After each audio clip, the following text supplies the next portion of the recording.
तो इसमें हम लिमिट की एप्सिलॉन डेल्टा डेफिनेशन की बात करने वाले हैं। ठीक है, ये एक्स एक्सिस है और ये वाई एक्सिस है। वाई एक्सिस को हमने फंक्शन ऑफ एक्स मान लिया, ठीक है ना। तो यहाँ पर हमने देखा कि जब जैसे यहाँ पर हमारे पास एक पॉइंट ए है, ठीक है, यहाँ पर एक्स जो है वो इसको राइट साइड से भी अप्रोच कर सकता है और लेफ़्ट साइड से भी अप्रोच कर सकता है। मतलब कहने का मतलब ये है कि एक्स की वैल्यू जब ए को अप्रोच करेगी, ठीक है, या तो मतलब कि यहाँ तो वो पॉजिटिव साइड से भी हो सकती है या फिर नेगेटिव साइड से भी हो सकती है। नहीं, इसका मतलब ये नहीं है कि ये नेगेटिव साइड या पॉजिटिव, ये इसकी डायरेक्शन बता रहा है। ठीक है, ये लेफ़्ट हैंड साइड है तो ये राइट हैंड साइड है। ठीक है, तो ये कहीं से भी अप्रोच कर सकते हैं।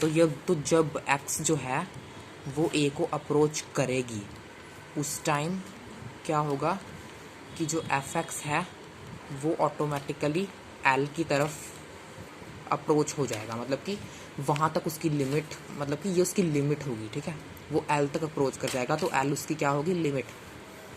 सो what I mean to say is then when x approaches to a from either side, from either right side or from left side, then fx automatically approaches L, that is its limits become L, that is here we have, suppose we have here L, then fx will automatically approach L, it will approach L. okay, सो ये कहने का मतलब है। तो मतलब कि अगर हम ये कहें कि limit x approaches to a F X है तो वो L, इसका कहने का ये मतलब है कि जब एफ एक्स की लिमिट कि जब x जो है वो a को अप्रोच कर रहा है तो फिर एफ एक्स की लिमिट L होगी। ये कहने का मतलब है इसका। ठीक है ना, इसके कहने का मतलब है कि जब x जो है वो a को अप्रोच कर रहा है तो एफ एक्स की लिमिट L होगी। ठीक है, तो हम सपोज कर सकते हैं कि जैसे अगर हमारे पास सपोज कीजिए एप्सिलॉन, ठीक है, एक ग्रीक अल्फ़ाबेट में होता है। ठीक है, ये सब हमारे पास एक एप्सिलॉन है। ठीक है, वो एक पॉजिटिव नंबर है। ठीक है, मतलब ग्रेटर देन 0 हुआ अगर ये एग्जिस्ट कर रहा है। ठीक है, अगर हम सपोज करें कि ये एप्सिलॉन हम एक पॉजिटिव नंबर लेते हैं तो फिर ऑटोमेटिकली देयर एग्जिस्ट, यानी कि ऑटोमेटिकली वहाँ पर क्या होगा, एक दूसरा नंबर डेल्टा, स्मॉल डेल्टा हमारे पास एग्जिस्ट करेगा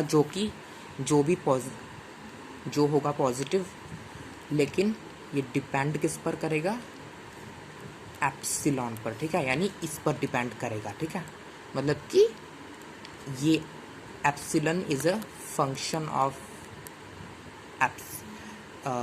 delta is a function of epsilon.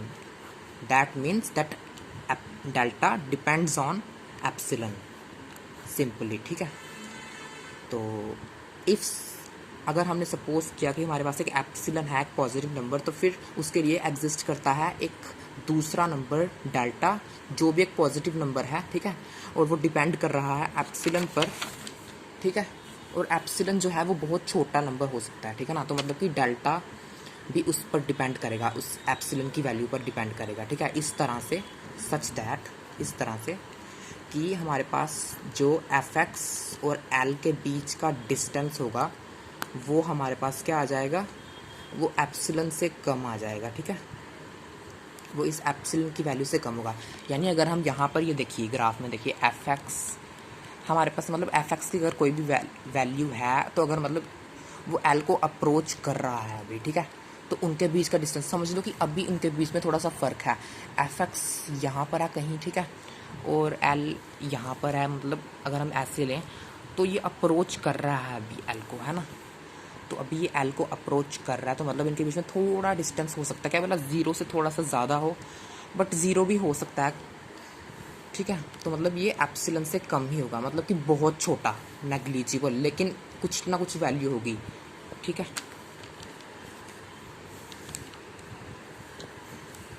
ठीक है, तो ये और ये कब होगा, व्हेन एवर, जब भी हमारे पास जो x माइनस ए के बीच का डिस्टेंस है, x minus A mod, mod इसलिए लगाते हैं क्योंकि कई जगह पर डिस्टेंस हमारा नेगेटिव में भी आ सकता है, तो क्योंकि डिस्टेंस कभी नेगेटिव नहीं होता है तो इसीलिए हम यहाँ पर मॉड लगाते हैं, ठीक है। तो मतलब कि x माइनस ए, मतलब कि अगर जब x जो है वो a को अप्रोच कर रहा है तो मतलब कि अभी x और a, समझिए यहाँ पर इसकी वैल्यू, x की वैल्यू कुछ हमारे पास कुछ b है, ठीक है। हमारे पास x की वैल्यू कुछ b है, ठीक है। अभी b है और यहाँ पर जाने पर a होगी, मतलब इसको अप्रोच करेगा, ठीक है। x जो है वो a की तरफ अप्रोच करेगा, ठीक है।